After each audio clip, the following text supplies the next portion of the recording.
cudurrada ku dhaca bulshada aad bay u fara badan yihiin waxaa ka mid ah alxasad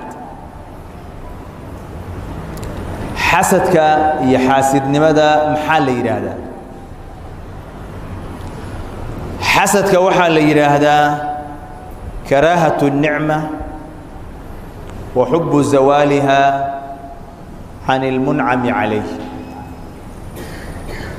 نمعذا قف كان إلهي أوسيي إنا لن نعدد إسلام مركاسنا آتش عليستد إن إلهي كقاضي لبدا أرمضا يكوكومية قف كان نمعذا أوهيسته دتاي عافمات هديتهي شرف يا قيمة كالعلمي هديتهي مال هديتهي أولاد هديتهي قروح وحو إلهي أوسيي أو نمعة قف كان إلهي أوسينا نعدد وقلبي قاعد لبسنا إسلام مركزنا أتعش هاي إن إلهي كقاضي كزوش ولو أذوق ويادا هلم ولو أذوق ويادا هلينه إن لا تعلات النمعة أو هيستا إن كزوشه هذا هو الحسد ومنبع يماش الشرط أردن أي كتماده وأنا خلق يدبيعات حن لسان كستنا وحويان كحنوي وأنا الصفات كيهود أي ليهين حاسد نمته إلهي بانا قرآن كإنه قد شاقي إن لا تعلان أيان قال نمو إن الردودان أو قالودان أي إن بدن أهل كتابه إذن لا تعليه محاد عين حسدا من عند أنفسهم وحاسد نمو ولبوا من بعد ما تبين لهم الحق مركي حق وعضاضي وأيو أقادين إلهي سبحانه وتعالى نبي محمد إنه صادري تلمامه سنة أي هيستين قرآن كين إلهي كسودتشي أو حق النمذي سأي أقادين كذب بوحي إذن لتش علي سنة يان إناد قالوا ده وحاسد نمو إلهي وحي أم يحسدون الناس على ما آتاهم الله من فضله آيات وحي كهذا ليس ذاتك ما وحي كحسد يا فضلك إلهي أوسيي ومد إلهي النبي محمد كأرزاقي صلى الله عليه وسلم ومن النبوة العظيمة نبي النمد إلهي أوسيي حسديا وين الدين إلى الرميان إلا هل نفهمويان وحين حاسد نمداسي كسو تشيدي أنبياء وحا لغا سو ساري جيري رير بني إسرائيل سيل لوغا سو ساري النبي عرب سيل لوغا سو ساري halkaas ka xistay xasidnimadu waa dambigi ugu horeeyay ee Ilaahay lagu caasiyay Ibliis la'anahu Allah ayaa xasday aabaheen Aadam markaas wuxuu isku darsaday kibir iyo xasad buu isku darsaday ولذلك با ابن القيم وحو يراهدا كل حاسد من جنود إبليس متكستو حاسد أو حسديا وحو كمد يهي عيدا مدى إبليس هي أتباع دي سكمدي تأو قف كستو حاسد وعيدا مدى هي أتباع دا إبليس إلا إبليس با دنبغان كي أغور إلهي كو عسيئها نبيغو وحو شيغي حسدكو أمدان دحديدا إنو دعي سيصيب أمتي داء الأمم أمدان إذا وحا أصيبي دونا عذر ردي كو دعي كوي هوري عذركي كو دعي مركاسي صحابة ويديو مركاسو يري الأشر والبطر والتكاثر والتنافس في الدنيا والتباعد والتحاسد حتى يكون البغي ثم الهرج وحا أمدان دعي دونا عذركي أمدي هورا كو دعي أو كبر يقوق إيا وحكا لبطسي tartan ay wax ku kala badsanayaan iyo quluubtooda oo kala fogaato isnacda والتحاسد يا إني إسحسدان بأمضان لحظة دعدون إلى حسد كاسي أوجاره حتى يكون البغي إلى قرد الرأي تماضو إلا يسكو قرد الروض والهرج ثم الهرج كبعدين اللي يسدله أو الإسلام وحيكب الله وانا يساترتن يتنافس يوحك لبطسي الدنيا دعا هل كان مركا يكب الله بطي إسنعيان ترتن كاسي إسكو نعيان qof baa badsanaya qof baa yaraysanaya waa la isnacaya xaasidnima ka dhalanaysa xaasidnimadii baa waxay keenaysaa in la isku gardaroodo kadibna la isdila ay keenaysaa walidaalika baa nabigu wuxuu tilmaamay alayhi salatu wassalaam saxaabadiisa wuxuu ku yiri idha futihat alaykum faris war-rum ay qawmin antum haddaad guulaysataan oo faris iyo ruum labadii dawladood oo adduunka ugu xoog badnaa xilligaas aad ka adkaataan oo la idin furo maalintaas ay noqonaysaa yeelaysaa markaas saxaabadu waxay yiraahdeen naqulu kama amarana allah sidii ilaahayna amray ayaan u maamulaynaa oo u dhaqmaynaa markaas yiri aw ghayra dalika waxa intaas ahayn ma sheegi kartaa oo aad ku dhacaysaan tatanafasuun ثم تتحاسدون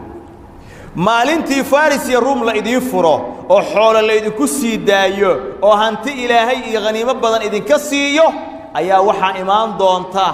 inaad tartan adduunyo gashaan yaan laga qaadin ثم تتحاسدون kadibna waa isxasdaysaa marka isxasadaana ثم تتدابرون waa isku daba jeedinaysaan qalbigiina kala jeesanaya marka kala jeesataana thumma tatabaaqadun arada ugu xun ayaa idin dhex dhacaysa waa isnacaysa maalintii hantidu ay timaado dawladahaas wuxuuda gacanta la idin soo geliyo guusha ilaahay idin ka siiyo xasad baa idin ku bilaabanaya isnac baa idin ku bilaabanaya kala jeesataan ayaa idin ku imaanaysa isnicid ayaa dhaxlaysa adduunyada sidaas ah adduunyada waa khasiisa liidatawi qofka waxay dhaxal siisaa xaasidnimo waxay dhaxal siisaa bakhiilnimo waxay dhaxal siisaa inuu ku raadiyo dariiq xaraan ah waxay dhaxal siisaa inuu gardarro sameeyo